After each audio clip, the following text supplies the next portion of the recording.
Hey, good evening, everyone. Welcome to the Tuesday, February 24th, Audit Facilities and Operations Committee meeting. Thank you for joining us. The first item of business on our agenda is public comment. Anybody from the public would like to share any thoughts or comments or questions with the committee? Okay. All right, moving on. I'm just going to go a little bit out of order. I'm going to start with the universal pre-K shortfall. Mr. Silver, I'll turn it over to you. So the state has not raised the amount of money provided for UPK in a number of years, and we get $5,461, $54.60 per child, and we pay $7,000 to all of our providers, but one, and we pay $9,000 to one. So if the 54 to 7, we lose about $1,500 per child on that one, and on all of them except for one, where there's about 16 kids, and on that one we're losing $3,500 a child. The totality of that is about $230,000 that is not provided in the budget. Apparently, it was thought that the state was going to come through with some additional money, and it was thought that all through the budgeting process, and then when the contracts were signed, the state then backed out of what they had indicated they would be giving us for this year. We do know that in the state aid run, which you will see later in the public meeting, it does speak to $10,000 a child for next year. But next year is next year. Right now, we have this shortfall, and we will have to come up with this difference this year. So next year we're fine. We can give them an increase or not give them an increase, however we want. We still don't have to do a lottery because we have not reached our maximum number of children for this year. And in fact, for next year, there is no maximum. And so the proposal that is out from the state that has to be approved by the legislature is for $10,000 a child for next year. So I know you're interested this year. That's what it is. I'm not.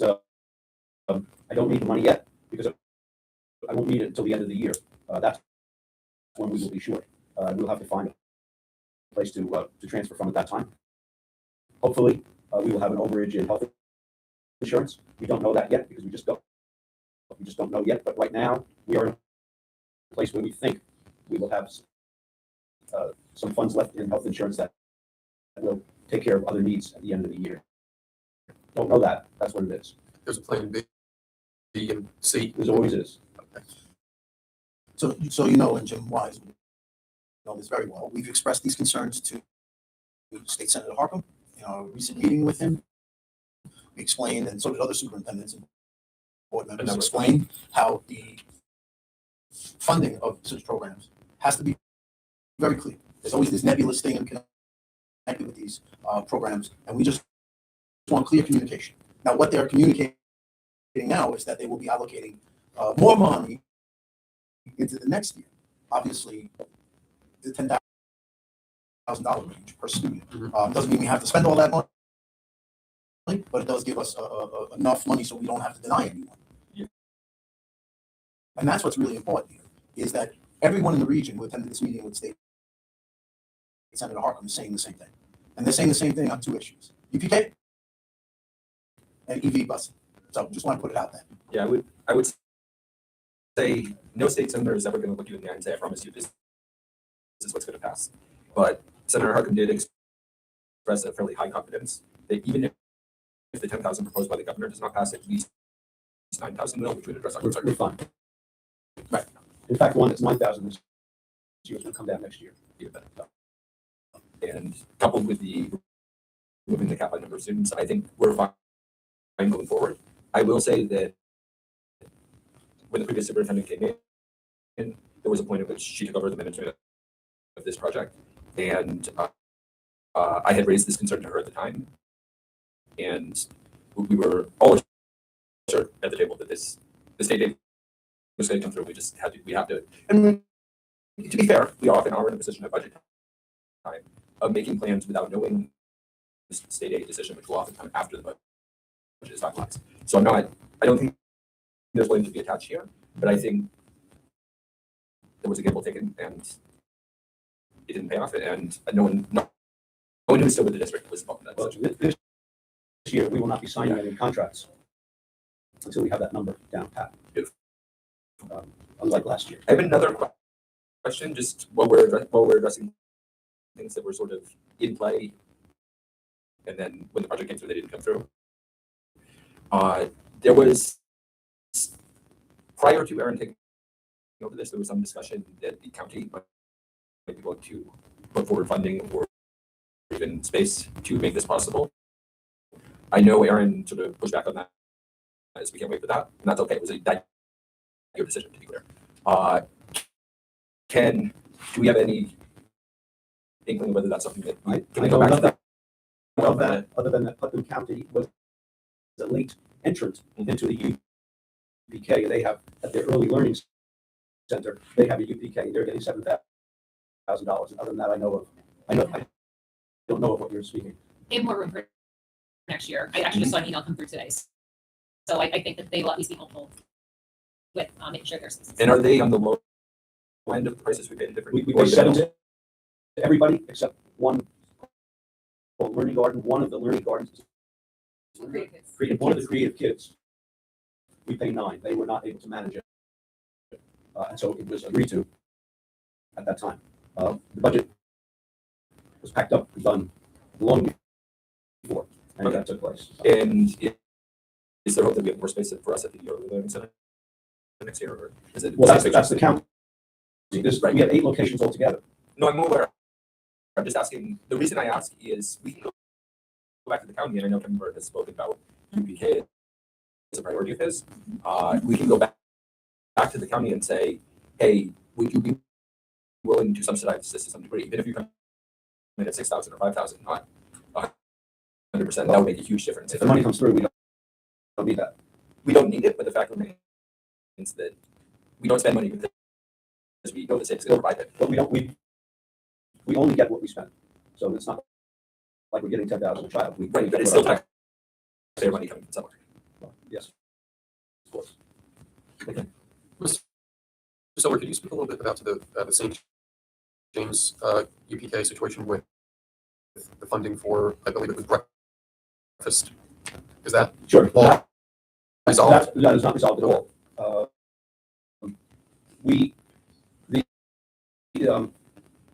When I heard that Brewster was providing food for their children at our site, our location, I then went to the state and said we wanted to do that as well. Can you turn the light up a little bit? And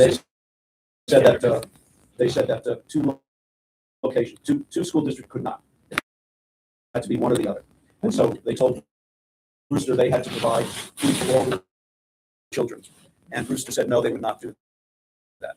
And so Brewster said they would drop out, although there's no date for that dropout to take place.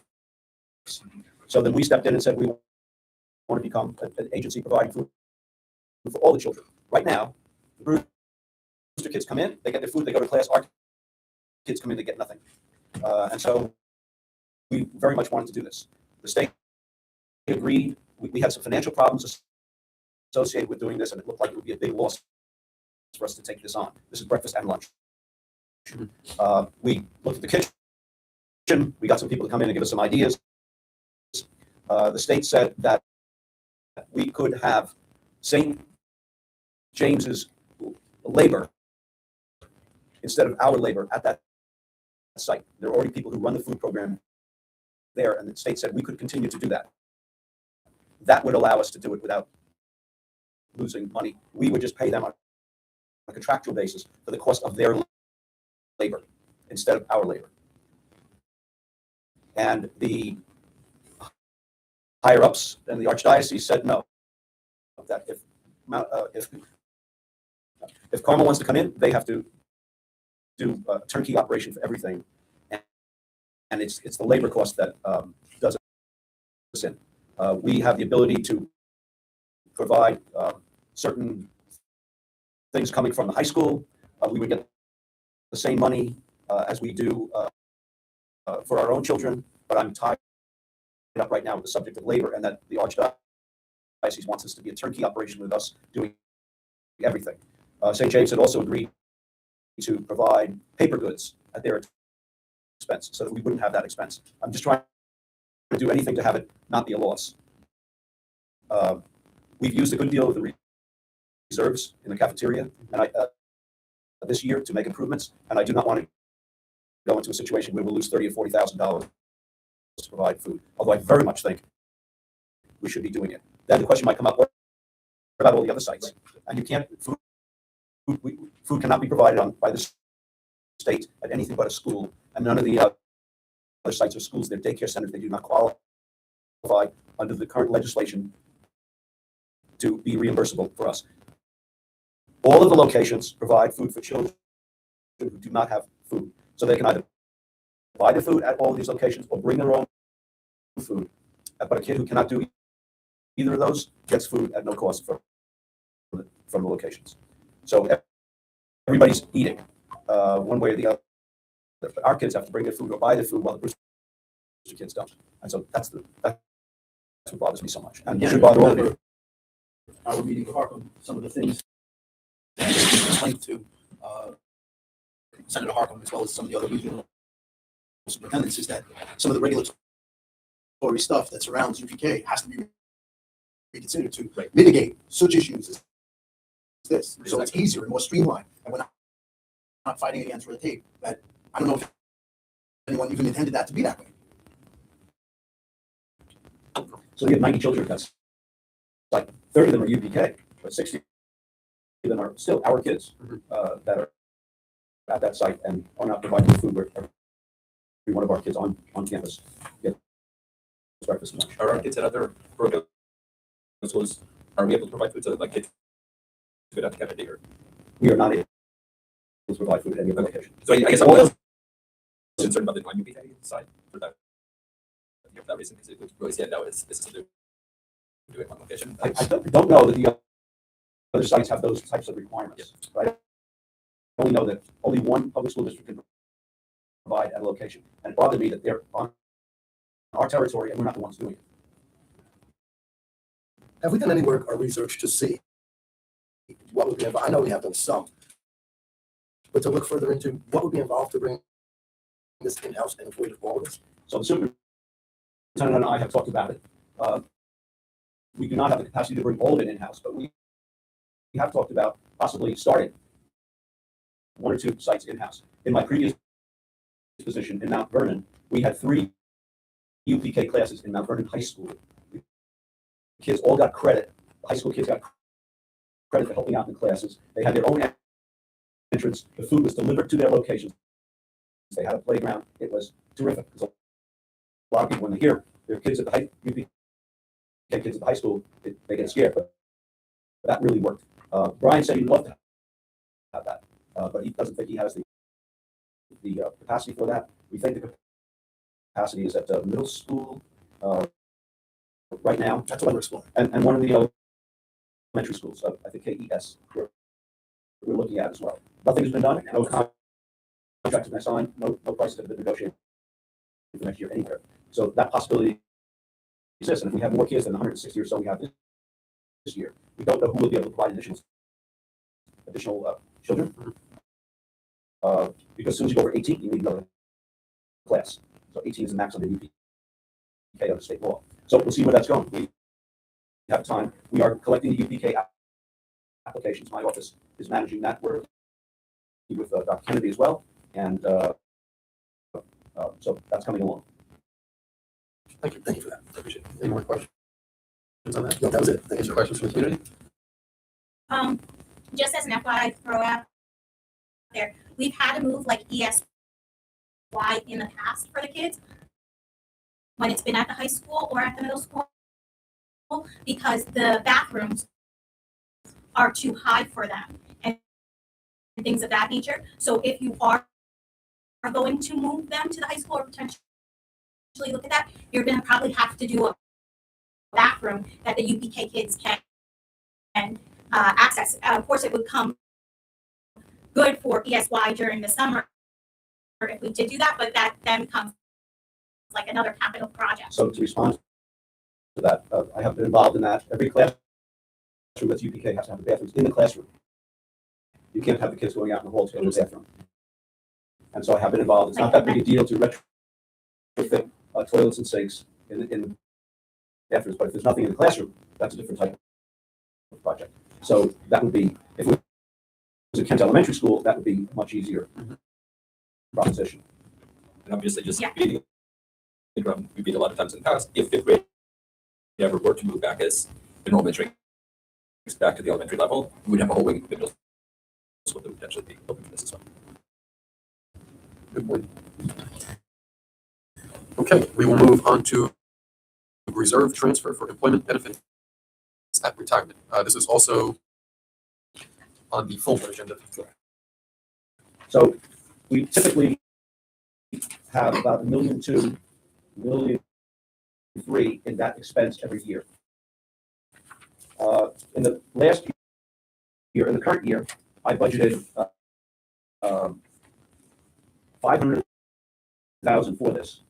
The next year, I have $900,000. In the 26-27 budget that you'll see tonight, there's $900,000 from a reserve for that purpose. 2 years ago, the board approved the transfer from that reserve of $1.1 million to cover the overage from what was planned, which was not properly planned, to what was needed in that year. Last year, that cost was about $1.4 million altogether. And so we are short about $600,000 to make what we believe will be the total for this year. And so we're asking, as we did 2 years ago, the $1.1 million, we're replacing that with $608,000 that we need to transfer so that there is not a shortfall in that area. This is one of those things where you just don't know what it's going to be. We don't know how many retirements we will have to pay out next year. We just don't know who's going. But it's typically 1.2, and it's hard to budget that much. And last year or 2 years ago, only about 200,000 was budgeted when we knew it needed $1 million. So this year I had 6 something. Next year I've got 9. So any transfer for next year will not be as bad.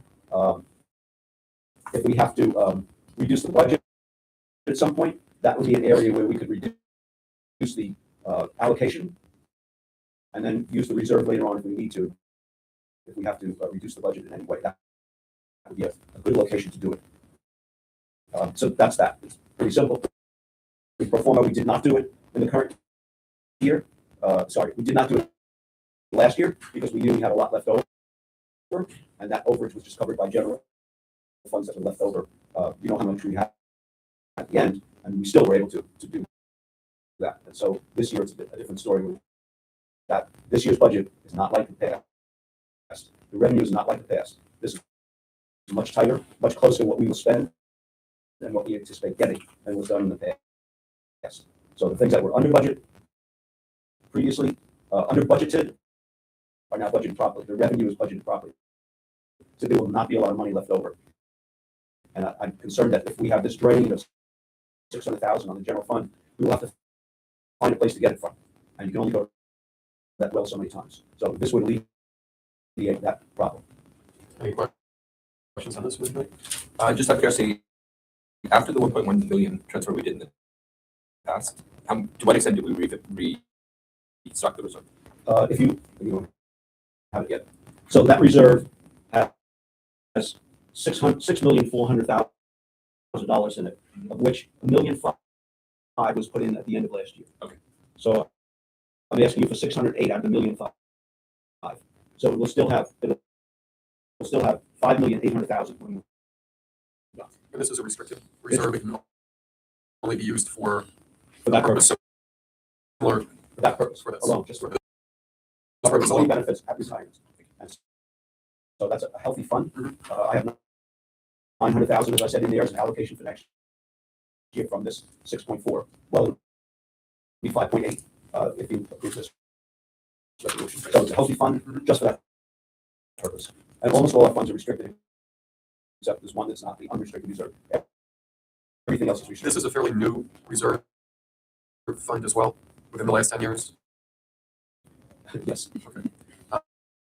Yeah, there's been a lot of reserves added through the years. Remember, we added the repair reserve this year. Yes. The board approved that, and the public approved $3 million for that reserve. And that reserve is funded entirely. Excellent. Any questions, trustee Magliano? No, sir. Okay, this committee's okay with issuing a favorable recommendation on this to the full board later this evening? Yeah, it sounds like going forward, this is not that we're just trying to have this reserve over the years. It's a healthy flow.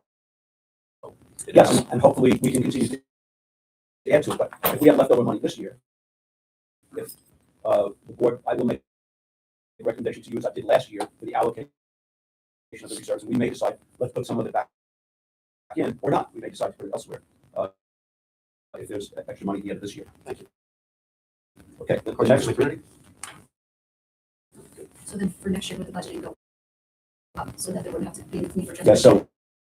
so, again, I have 900,000 in there for next year, as opposed to 6 something this year, so we would not have to, if we needed it, we would not need that much. I guess. Okay, thank you. Next item is the capital account for fire alarms and boiler upgrade at Carmel High School 1929 wing. This is also slated to be on our full board agenda later this evening. So we, the board approved $235,000 to be used for the emergency generators earlier this year from that reserve. That's not a reserve, it's a capital fund. This fund came about by things being in the budget that were never done. So 100,000 for this project didn't happen, goes into that. 200,000 for this goes into that. So this fund was $688,000. We used $235,000 for the emergency generators. So I'm asking for $126,000 from this same fund, which will leave a couple $100,000 in that fund for other purposes at another time. But there won't be another time this year. This is it for this year. So it's to cover the upgrade on the boilers in the 1929 wing, to replace fire alarm panels in 2 of the schools, 3 of the schools. 2 of the schools. KBS and KBS. And the other 3 schools already have new fire alarm panels, so I've covered that aspect of it.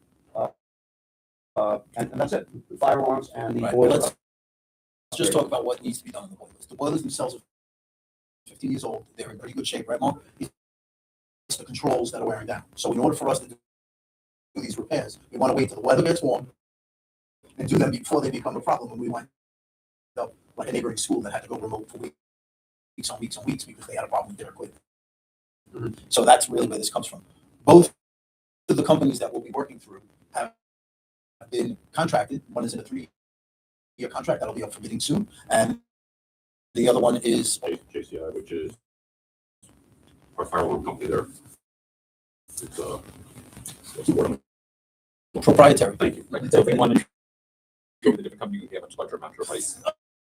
Unfortunately, Yeah, right. other equipment. But I also want you to understand that the control piece, we will be rebidding soon for them because we're at the end of the life of the current contract. So if we do rebid, we do end up with someone else, does that make me replace the equipment that we're providing here? Or- Well, here's the thing: controls are controls. We got those in a variety of places. Unfortunately, with the fire alarms, where those are certain proprietary pieces that we've already furnished our district with and want to continue to do so.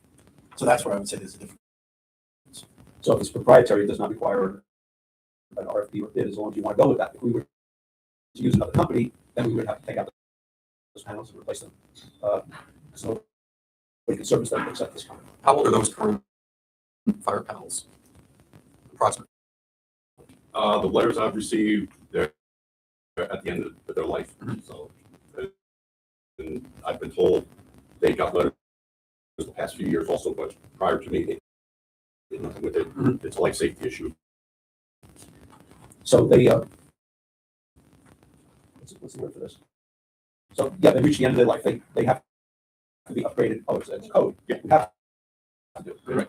So my only concern is what we buy here is going to this upgrade. We won't have to throw away when we replace when we replace the rest of the system. Okay. Then Excellent. So it's a it's on a need to do basis from a fund that Mr. Silver, you explained. This fund, if there were projects in previous budgets and those projects were never undertaken. This money was put aside in this fund, and now we can access this fund to utilize that funding for these necessary upgrades. These capital upgrades. It's the perfect thing from this fund. Excellent. This committee is okay with issuing a favorable recommendation to the full board on this evening? Yeah. But after clearing up the question of whether we would just be bad, put money after that, I have no concern. Excellent. Thank you. Mr. Silver, the next item is legal expenses. Okay, so you have in front of you two different ways of looking at the legal expenses. One is partially, the large packet is every single month's expenses for the past year from February of 25 through January 26. And it breaks it down by exactly what it was and how many hours. So each one is a month. The other document is 2 pages and shows from July through January of this year. The second page is from February to June of this year. This was created by Marissa of last year. And so this is kind of a synopsis of what it is. And this came about as a result of the question having to do with looking at the legal expenses. So this shows you, if you want to see what we spent, the number of hours and what we spent, it's on the next to last column on the page. That's landscape. It shows you how many hours in each area, and in the last column it shows you the expense in that area for the year. So if you were to pick any one, like human resources, you could see it was 43 hours, $10,000 spent on legal fees. I assume you see that. So negotiations was 43 hours, also $10,000. Policy was 61 hours. FOIL was 84 hours. So you can see the cost. Is this information we can post? Just because I know the public, we keep getting FOILs for this. We keep getting asked about this. Sure. And quite recently, the public wants to know. Sure, So we can put this up. that would be great, because I think that would save us a lot of money on FOILs, among other things, but also make the public more transparent to this rather than having to keep us. Having that. I was gonna say, I don't know if you would know or if you would know, but with stuff like policy and the meeting, prior to us having legal here all the time, we didn't pay. And we didn't receive, it didn't sound like we got the best services. We're referring to the policy service that we had contracted with OCC. Yes. Okay. And so we were paying for something and not receiving it prior to having legal at all policy and at all the meetings. I was just curious in the cost, how much different has it been between the service versus having legal there? So I can speak to the past few years. There was a period where we were heavily relying on the policy service and not using legal as much, and frankly, that was not working very well. And it was creating a huge backlog of policies waiting to be reviewed, waiting to be updated. When we went from there, we next went to a step where at the policy meeting, we would queue up, these are the things that have to go to legal, and they would give them to the superintendent draft, and take them to legal and come back with them at the next meeting. For better or worse, that wasn't actually resulting in things way back in a timely fashion. I'm not putting anything with any direction on that, but that resulted in the board saying, can we just have legal here at the meeting? I don't have a strong opinion on whether we could have made it the other way or not, but it clearly wasn't working at the time. That was more money. Yeah, it was costing more money because we were going back again and again and again for the same issue. No, because that was my question. You've seen it. It's come up multiple times about legal and the lawyer's always here, policy and this and that. And I think it's good to put out there that even before you saw the lawyer, we were paying for legal. We just weren't getting it in a timely fashion or at all. So it doesn't seem like we're underwater now having the lawyers here. Yeah, I think that's We fair. are getting I think service when needed. I think that's fair. I will say it was a particular situation having an interim superintendent who was and multiple changes in superintendent personnel, maybe as we've been here a few years, as you have a stronger relation, legal and stronger involvement in the policy process, it might be that we can move back in the direction of not everything has to be settled in the moment. And that might be a savings there. But we're not there right now. So I strongly agree with it. No, I was just curious. And thank you. I know you were there. You've been around. Appreciate it. Yeah, that's the interest. Just keep moving forward. Mr. Silver, are we on track to exceed what we budgeted for with our legal line item in the budget? Yes, I would have to give you further analysis, but yes. I think what was budgeted was around what is there right now. Okay. If I remember correctly, Mhm. it's 38. So we are getting to that point. Okay. So if we remain on track for the rest of the school year, we'll be significantly over. I wouldn't use the word significant, but somewhat. Uh, Mr. Silver, do you think has our district over the past couple years, as you've been studying our budget and with your experience with other school districts, are we utilizing our legal services to a much greater extent than other school districts typically utilize their law firm and accruing many more hours than other districts? I've seen both ways. Mhm. I've seen where there's not a lawyer present at all the meetings. I've seen where there is. I've seen where there's not a lawyer in all policy meetings and where there is. So it's a mixed bag. Mhm. But I would say, in the main, I think we are using attorneys more than others are currently using. Okay. And it's hard for me to quantify it. It's just from what I know, Mhm. and what I've seen in the places like that. Yeah. But this is a different time.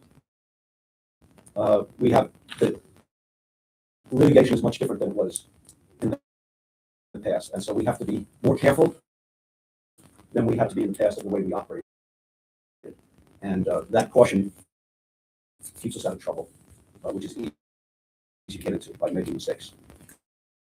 Thank you. To hone in on one item, so FOIL on, can you explain, so not every item that's FOILed would go to, Every item that's FOIL goes to the attorney. Yes. so if somebody For FOILs review. meeting minutes from 2011, that would go to They the attorney. do because they redact anything that shouldn't be seen by people in the public. So yes, it does. Mhm. And so we're at about $35,000 for the past 12 months. Okay. That's just for the lawyers. Mhm. Then there's also the email search company that we have. And for the past 6 months, we've spent about $3,800 on the email search company that does that for us. So that adds to the 35, and then I can't even put a number on the number of hours that are taken by all of us sitting here actually, one way or another to respond to questions for all the FOILs that we get. So it's hard to say how many thousands of dollars that represents. And I know we've spoken about this before. Do you find that a lot of the FOILs are redundant in nature, a lot of the same items being FOILed? Because Yes. this- by the same people. Mhm. And so putting more and more stuff up on the website will help, as Trustee Wise said. Yep. I think that's a good idea. Well, that's the point I was going to get at. So we've discussed as a board, kind of like a frequently asked questions page, maybe a frequently FOIL page. Or, Yeah, so we'll put the legal stuff up. That helps. We're putting our budget status report, appropriation status report up tomorrow for January. Mhm. I think it's being approved tonight, and that's why it's not up yet. I'm not really sure of that. But we're putting that up tomorrow, and I did respond. Actually, all three of you were on that email, but I responded that it's going up on the website tomorrow. For the person who had asked about it. So that wasn't a FOIL, that was just a question. Right. And so a question is easy. It's much easier sometimes if people don't FOIL stuff, but just ask. Right. So an email to me, can you tell me what this is? It makes it pretty simple. But if it's something connected to something that the attorneys need to look at, that's different. So what, can I just add one thing? Ken said that, the attorneys go through stuff and redact information that the public can't see. I just want to be clear what that information is. if that sharing of information is a HIPAA or violation because of the person's name or other information in the document, that's what they're redacting. Otherwise, whatever's in those documents is public record. Now, just bearing in mind that the point of a redaction is that the vast majority of what we do as a school board is public records. It is the public's information. They own it.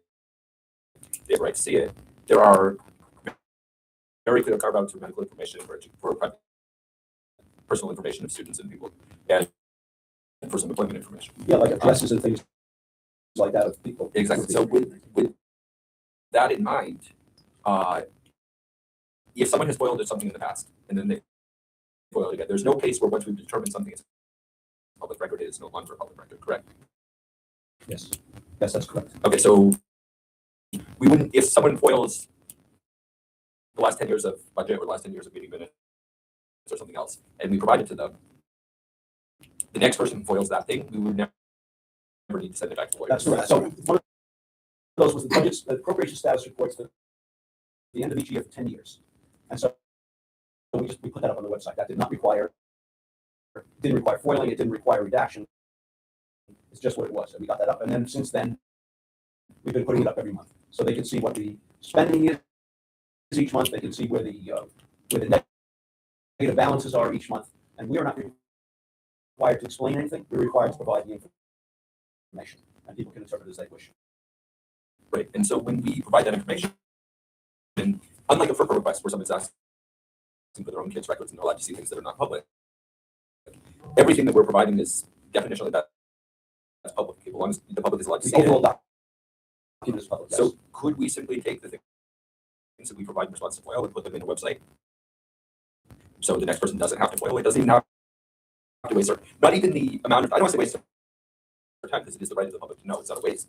I exercise the right, but we don't need that redundancy of you spending time or the FOIL officer spending time pulling on what we said the last time the same question Yes, was asked. we're not going to be putting email searches up on the website. We put financial documents up on the website. We're not going to put things that are specific that somebody has asked for anybody else who might want to look for. But once it's been done, it does not need to go back to the attorney. Yes.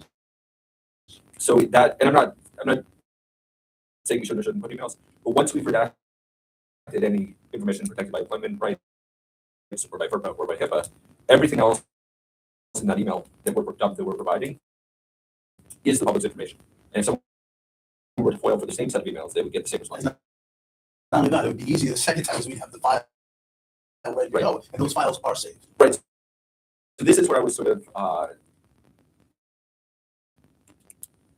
little curious about the statement that we always go to the lawyer. To say if someone asks for any emails on the subject of conference or something, we take out our safety information. We have to. We're not going to include board records. We're not going to include status for the investigation. All of that gets taken out.